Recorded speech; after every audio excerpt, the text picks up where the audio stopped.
Hello friends, मैं राहुल त्रिवेदी आप सभी का स्वागत करता हूं आपके अपने YouTube चैनल शिक्षा संकल्प एकेडमी में। आज की वीडियो में हम लोग सीखने वाले हैं कि द्विघात समीकरण को किस तरह पूर्ण वर्ग विधि से हल करते हैं। ठीक है, द्विघात समीकरण को हम लोग बहुत सारी विधियों से हल कर सकते हैं।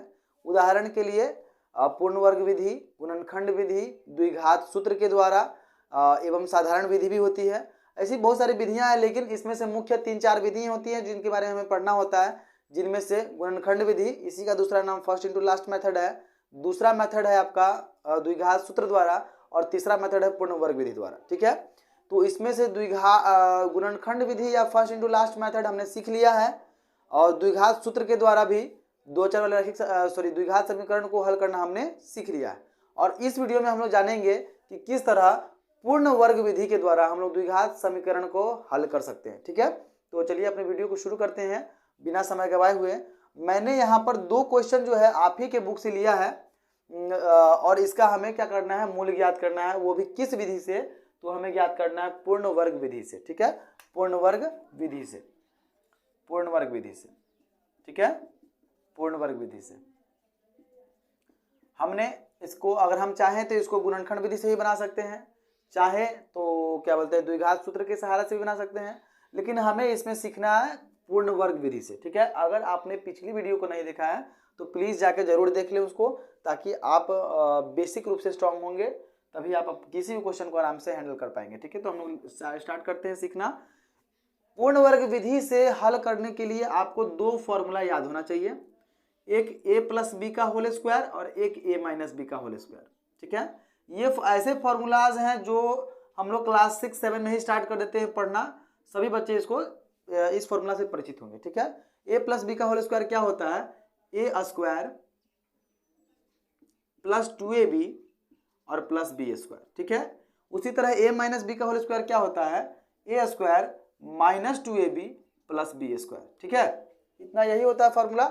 और इस फॉर्मूले के हिसाब से चले तो पहले हम लोग क्या करेंगे, पहले हम लोग फॉर्मूले को अपना जो क्वेश्चन है उसको लिख लेंगे। ठीक है, क्वेश्चन को लिखने के बाद आपको इस क्वेश्चन को किसी भी हाल में आपको अपने फॉर्मूला पे उतारना है। ठीक है, फॉर्मूले के रूप में आपको देखना है कि वो कहाँ बैठ रहा है। पहले देख लीजिए, यहाँ पर यहाँ भी प्लस है, यहाँ भी प्लस है, इसका मतलब है कि इसमें आपका a प्लस बी का होल स्क्वायर लगेगा। पूर्ण वर्ग विधि में एक खास ख्याल रखिएगा, आपका जब ये बनेगा तो a प्लस बी का होल स्क्वायर पर या a माइनस बी का होल स्क्वायर पर। ठीक है, तो यहाँ पर अगर माइनस रहता तो हम लोग a माइनस बी का होल स्क्वायर लगाते हैं, यहाँ प्लस है इसीलिए हम लोग a प्लस बी का होल स्क्वायर लगाने वाले हैं। ठीक है, तो अब आपको यहाँ सोचना होगा कि इसके शुरुआत में क्या है, a स्क्वायर, यानी हमको भी इसको स्क्वायर के रूप में लिखना है। 4 को यदि हम स्क्वायर के रूप में लिखे तो क्या लिखेंगे, हम लोग 2 लिखेंगे, 2 का स्क्वायर 4 होता है। ठीक है, और y का स्क्वायर के जहाँ पे एक y अगर हम लोग ले लें और ब्रैकेट में देख के स्क्वायर कर दे तो इसी का ये रूप आ गया। अब हम लोग आगे चलेंगे प्लस 2ab के फॉर्म में। ठीक है, 2a के जगह पर आपको 2y लिखना है क्योंकि आपका a स्क्वायर मिल चुका है, और b के जगह पर आपको क्या करना है, जो बच गया उसको लिख देना है। 2 दूनी 4y तो आपका हो जा रहा है, √3 नहीं पूरा है तो आपका √3 आप यहाँ पे लिख देंगे, यानी a स्क्वायर प्लस 2ab और प्लस b स्क्वायर। ठीक है, बराबर 0। आप यहाँ पर देख पा रहे होंगे कि √3 का स्क्वायर हम लोग करेंगे तो हमको 3 मिल जाएगा। √3 में यदि हम √3 से गुना करें, है ना, तो क्या होगा, आपका ये रूट और रूट कट जाएगा और दोनों के बदला 1 3 आ जाएगा। ठीक है ना, ऐसा ही होता है। तो √3 में √3 से अगर हमको स्क्वायर करें तो 3 आपका आ जाएगा, यानी अब हमने अपने फॉर्मूला के रूप में इसको बैठा लिया। इसमें फॉर्मूला के रूप में बैठाना ही सबसे टफ है, थोड़ा मुश्किल है, बाकी कुछ नहीं, थोड़ा दिमाग लगा के आप इसको आसानी से बना सकते हैं। हमने 4y स्क्वायर को 2y स्क्वायर के रूप में तोड़ दिया, फिर प्लस 2ab के रूप में तोड़ दिया और प्लस b स्क्वायर के रूप में तोड़ दिया। अब हम लोग क्या करेंगे, जैसे a प्लस बी के होल स्क्वायर को हम लोग a square plus 2ab plus b square के रूप में लिख सकते हैं, तो ठीक उसी तरह a square plus 2ab plus b square को भी हम लोग a प्लस b का होल स्क्वायर के रूप में लिख सकते हैं। ठीक ना, a प्लस बी के होल स्क्वायर हम लोग लिख सकते हैं, और इसके बगल में हम लोग रीजन दे देंगे कि a square plus 2ab plus b square is equal to हमारा होता है a प्लस बी का होल स्क्वायर। ठीक है, आगे हम लोग देखते हैं, इधर का स्क्वायर बराबर के उस साइड जाता है तो रूट हो जाता है, तो हम लोग उसको रूट में भेजेंगे। 2y plus √3 is equal to 0 का रूट, आगे बढ़ाएंगे 2y प्लस रूट 3 बराबर 0 ही आएगा, क्योंकि 0 का रूट तो 0 ही होता है। ठीक है, अब हम लोग अगर देखें तो y बराबर, ये रूट हमारा प्लस में है तो उधर हम लोग भेजेंगे तो माइनस रूट ही आ जाएगा, और ये जो हमारा 2 साथ में है 2, इसको अगर हम लोग भेजे इधर तो रूट बट्टा में आ जाएगा, रूट 3 बट्टा 2। तो सर एक ही निकला। जहां तक आपने बताया था सर कि द्विघात का 2 उत्तर होता है, जी बिल्कुल मैंने बताया था, द्विघात का जब निकलेगा मूल तो 2 मूल निकलेगा। यहाँ पर 1 मूल निकला। आप इसी को रिपीट कर दे, क्योंकि हम लोग ये भी जान चुके हैं कि जिसका d यानी विवेचक यानी विवेक्त कर b² - 4ac 0 के बराबर होता है, उसके मूल जो होते हैं वास्तविक और समान होते हैं। तो हमारा मूल जो है वास्तविक और समान, मतलब दोनों एक जैसा निकल चुका है, और हमने पूर्ण वर्ग विधि के द्वारा एक क्वेश्चन को सॉल्व कर लिया है। अगर आप चाहें तो इसका स्क्रीनशॉट ले लें, प्रैक्टिस करने के लिए आपको हेल्पफुल रहेगा। ठीक है, ले लीजिए पहले स्क्रीनशॉट। चलिए अब हम लोग इसको मिटा के दूसरे एग्जाम्पल को देखते हैं और सीखते हैं।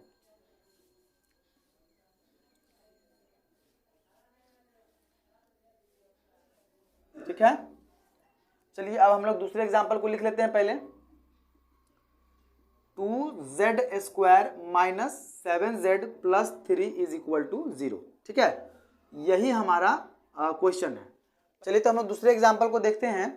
इसमें दिखा गया क्या कि 2z² - 7z + 3 बराबर 0। ठीक है ना, सबसे पहले हमको देखना है क्या यहाँ पर 2 किसी चीज का स्क्वायर होता है? नहीं होता है ना, नहीं होता। तो ऐसी स्थिति में इसको किस तरह तोड़ा जाए कि हम लोग इस फॉर्मूले में लिख लेंगे। अकॉर्डिंग टू मी, अगर हम लोग चाहें तो इस 2 को यदि हम लोग किसी तरह गायब कर दें तो आपका z² पूर्ण स्क्वायर एक पूर्ण वर्ग होगा, है ना। तो इसको करने के लिए हमको इसको 2 से डिवाइड करना होगा, और हमारा इक्वेशन ये कहता है कि अगर आप इसको 2 से भाग दें और इसको भी 2 से भाग दें, इसको भी 2 से भाग दें, तो आपको समीकरण पे कोई प्रभाव नहीं पड़ेगा। मतलब क्या होता है, अगर किसी एक संख्या को आप सभी के साथ भाग या गुना करते हैं तो आपके समीकरण में कोई प्रभाव नहीं पड़ता है। ठीक है, तो उसी तरह हम लोग यहाँ पर लिखेंगे क्या, 2z², इसको भी 2 से भाग दिया, -7z, इसको भी 2 से भाग दिया, प्लस 3/2, इसको भी 2 से भाग दिया, बराबर 0। ठीक है, अब हमारा ये 2 और ये 2 कट गया। ठीक है, अब हमारे समीकरण पे कोई प्रभाव भी नहीं पड़ा और हमने समीकरण को सही रूप में भी ला दिया। ठीक है, x² - 7/2z प्लस 3/2। अब यहाँ से शुरू होता है फॉर्मूला पर बैठाना। ठीक ना, सबसे पहले आपको लिखना है a² के जगह पर आप लिख लीजिए x²। ठीक है, -2ab, 2 लिखिए, a के जगह पर, सॉरी x है, z है, x नहीं है, यहाँ पर हम लोग z लिखेंगे। ठीक है, तो a के जगह पर हम लोग को z लिखना है और b के जगह पर आपका जो है वही लिखना है 7/2। ठीक है, इससे होगा क्या कि आपका इक्वेशन, अब देखिए ये दो कट जाएगा, 7/2z आपके पास बच जाएगा। ठीक ना, 7/4 होगा, सॉरी 7/2 नहीं, 7/4 दिया जाएगा। ठीक है, प्लस में अब हमारा a² - 2ab, प्लस क्या होता है, प्लस b² होता है, इसलिए हम लोग 7/4 का स्क्वायर करेंगे। ठीक ना, और ये जब एक्स्ट्रा है तो इस एक्स्ट्रा को हम लोग माइनस भी कर देंगे, क्योंकि इसका हम लोग को कोई आवश्यकता था नहीं, हमने समीकरण को पूरा करने के लिए बुलाया था।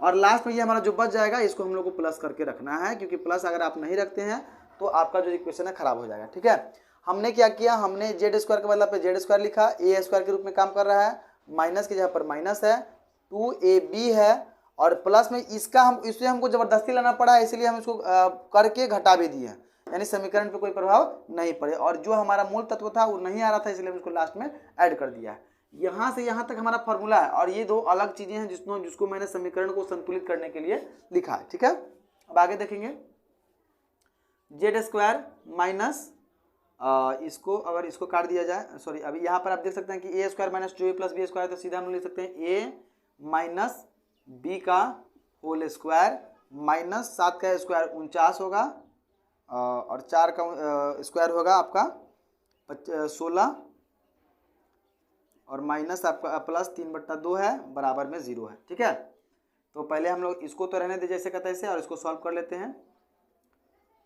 16 और 2 का एलसीएम 16 निकलेगा, 49 का 49 प्लस है 2 8 16, तो 8 या 24 आपका आएगा, बराबर 0 हो गया। z - 7/4 का स्क्वायर माइनस 49 में प्लस 24 को प्लस करेंगे तो -25/16 आपके पास बच जाएगा। ठीक है, और इस माइनस को अगर हम लोग उधर भेजें तो z माइनस 7/4 का whole square is equal to plus में अगर इधर आ जाए तो प्लस 25/16 हो जाएगा। उधर का स्क्वायर, अब हम लोग थोड़ा सा इसको इधर इक्वेशन को इधर सॉल्व कर लेते हैं ताकि ये नीचे जा रहा है, नीचे से हम लोग इधर सॉल्व कर पाए। z माइनस 7/4 का होल स्क्वायर बराबर 25/16 है, 25/16 है। तो उसी तरह z माइनस 7/4 इधर का स्क्वायर जो है इधर रूट में आ जाएगा 25/16, 25/16। z बराबर 5/4, 25 का रूट 5 निकला और 16 का रूट हमने 4 निकाला, ठीक है। और ये माइनस में तो इधर हम लोग प्लस में कर देंगे, तो z आपका कितना निकलेगा आंसर, z आपका निकल जाएगा सॉरी यहाँ पर प्लस माइनस दोनों निकलेगा, प्लस माइनस 5/4 क्योंकि रूट से कोई भी चीज़ निकलती है तो जो प्लस और माइनस दोनों में होती है, ठीक है ना।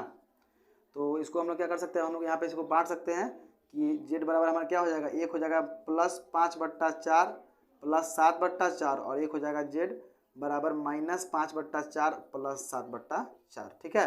तो दोनों का एलसीएम निकाले 4 निकला, प्लस 5 प्लस 7 और 12/4 काट देने पर हमारा आ गया 3। और इस तरफ हम लोग करेंगे अगर तो 4 का एलसीएम 4 माइनस 5 प्लस 7 यानी माइनस 2/4 प्लस 2/4 और काट देने पर आपका 1/2। तो आपका एक आंसर 3 और एक आंसर 1/2 निकला। थोड़ा सा हार्ड है बट अगर आप लोग प्रैक्टिस करते हैं तो इसको इजीली आप समझ सकते हैं। इसके लिए ज़रूरत है प्रैक्टिस की। तो जाइए अपने बुक पर और जितने भी एग्जाम्पल आपके बुक में दिए गए हैं सभी को सॉल्व कर लीजिए। अगर आपने उन सभी को सॉल्व कर लिया, प्रैक्टिस कर लिया, तो आप लोग इस विधि को प्रॉपरली समझ पाएंगे, एग्जाम में इसको अटेम्प्ट कर पाएंगे, इसको छोड़ेंगे नहीं, ठीक है। तो उम्मीद करता हूं कि हमारे आज का वीडियो आपके लिए बहुत ही हेल्पफुल रहा होगा। आपने पूर्ण वर्ग विधि द्वारा द्विघात समीकरण को हल करना सीख लिया होगा। अगर हमारी वीडियो आपके लिए हेल्पफुल है तो प्लीज़ हमारे वीडियो को लाइक करें, अपने उन दोस्तों को शेयर करें जो आपके साथ इस बार बोर्ड का एग्जामिनेशन देंगे, ताकि उनको भी फायदा हो सके और हमारे भी सब्सक्राइबर बढ़े, ताकि हमको सपोर्ट मिले और हम लोग को मोटिवेशन मिले और हम लोग आप लोग के लिए डेडिकेशन के साथ काम कर सके। और यदि आप नए व्यूअर हैं, आप पहली बार हमारे चैनल पे आए हैं, तो सब्सक्राइब करना मत भूलिएगा, साथ साथ में बेल आइकन को दबाइएगा और हमारी प्लेलिस्ट में जाकर जितने भी वीडियो बन चुके हैं सभी को देखिए, आपको जरूर फायदा होगा। तब तक के लिए जय हिंद, जय भारत।